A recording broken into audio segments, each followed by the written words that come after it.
in and out of uniform, those who'd served in Iraq and Afghanistan and those who had refused, and thousands of civilians saying no to war. And soldiers in uniform take great risk when they do this. But they marched from St. Paul City Hall to the Excel Center where the Republican convention was taking place, and we covered it all.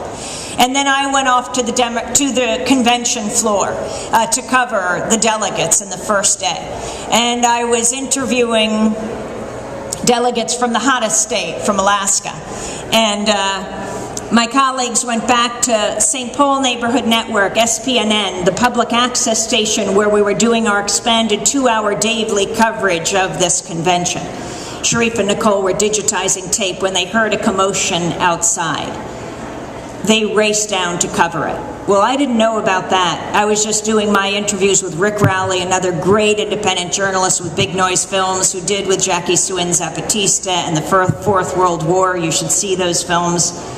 And we were filming these interviews when I got a call from our senior producer, Mike Burke, who said, come quickly to 7th and Jackson because Sharif and Nicole have been arrested and they've been hurt. We raced off the convention floor. I had all my credentials on that allow me to interview presidents and vice presidents and delegates. And we raced down the streets of St. Paul. About 25 minutes later, we made it to, because all the areas were cordoned off, this parking lot that they told us to come to. It was all cordoned off by riot police. They had the area fully contained. They were just standing along the edge in their full riot gear from head to toe. The plastic masks, the bulletproof vests, the batons, the guns, the weapons, and they were all standing there. So I knew I couldn't cross the police line, and I didn't want to do that. I simply wanted to speak to the officer in charge so I could get Sharif and Nicole released and make sure that they were okay. So I ran along the police line looking for a superior officer. I couldn't find one, so I finally stopped and I said to the officer standing there, I want to speak to your commanding officer. You can see I'm a fully credentialed reporter.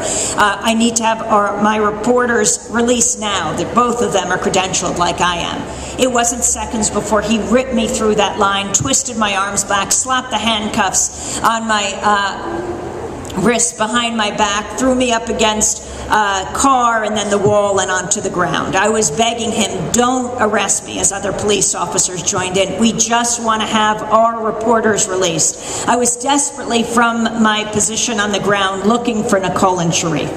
I couldn't find Nicole, but I saw Sharif across the parking lot. He was standing with his arms behind his back. I demanded to be brought to him. Finally, I was brought to him.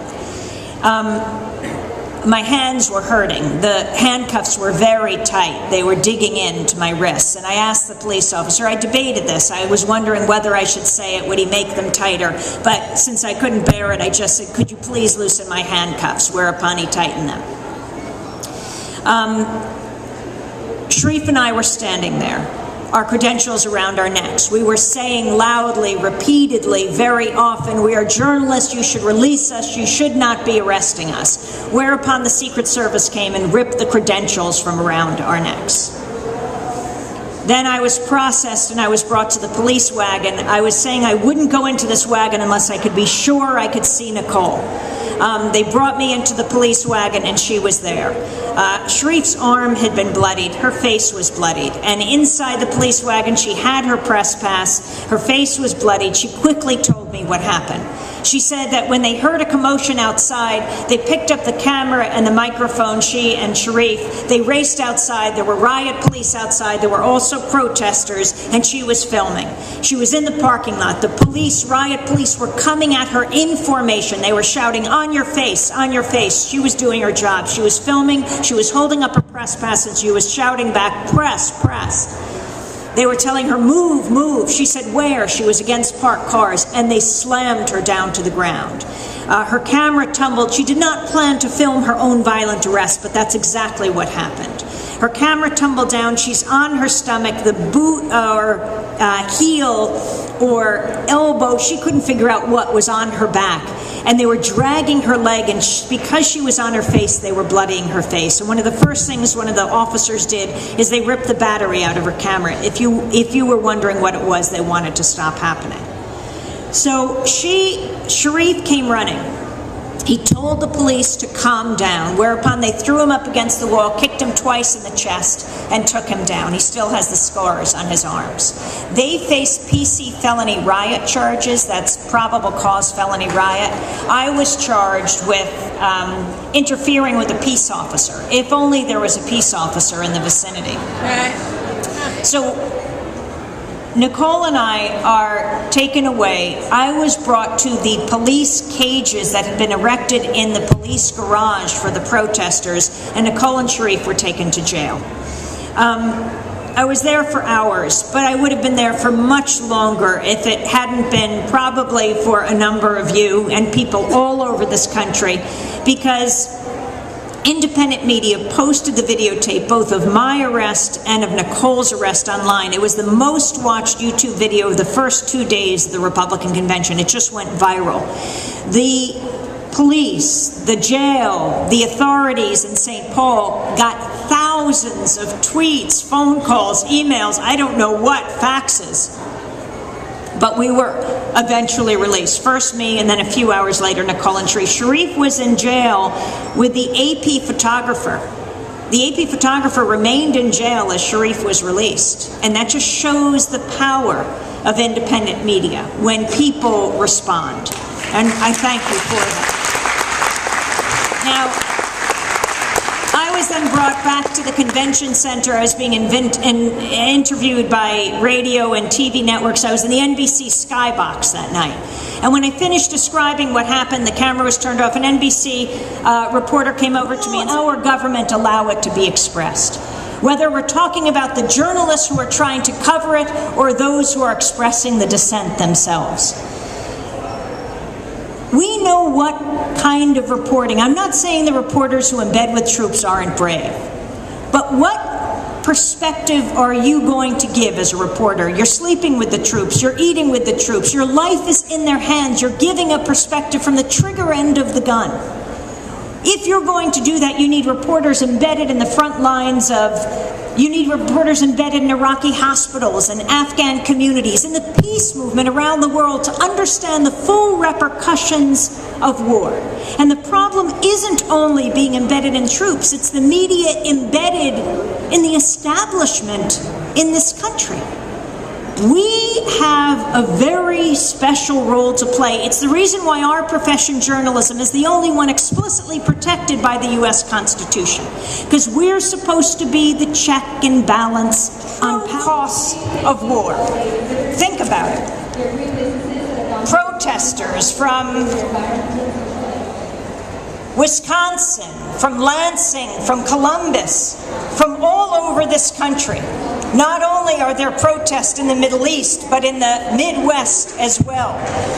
These are the latest fronts in the battle of the budgets, with the largest fight over a potential shutdown of the U.S. government looming. These fights radiated out of the Wisconsin state capitol, and those of you who are regular listeners to or watchers of Democracy Now!, you know we were there in the Capitol Rotunda broadcasting Democracy Now! Yet these battles, where you have the governors and Congress members and senators saying we simply are spending way beyond our means, are taking place across the backdrop of at least 2 wars waged by the United States. And now, of course, with Libya and Pakistan, we're talking more.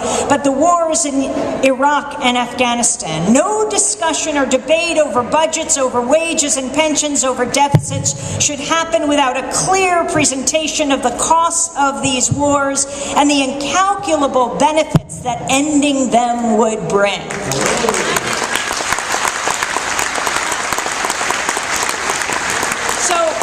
First, the cost of war. The U.S. is spending about $2 billion in Afghanistan alone. That's about $104 billion a year. That's not including Iraq. Compare that with the state budget shortfalls. Some 45 states in the District of Columbia are projecting shortfalls of about $125 billion for 2012. The math is simple. The money should be poured back into the states rather than into a state of war.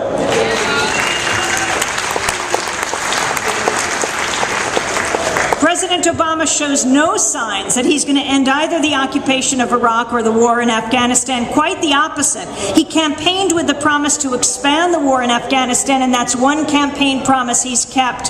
So how is Obama's war going? Not well.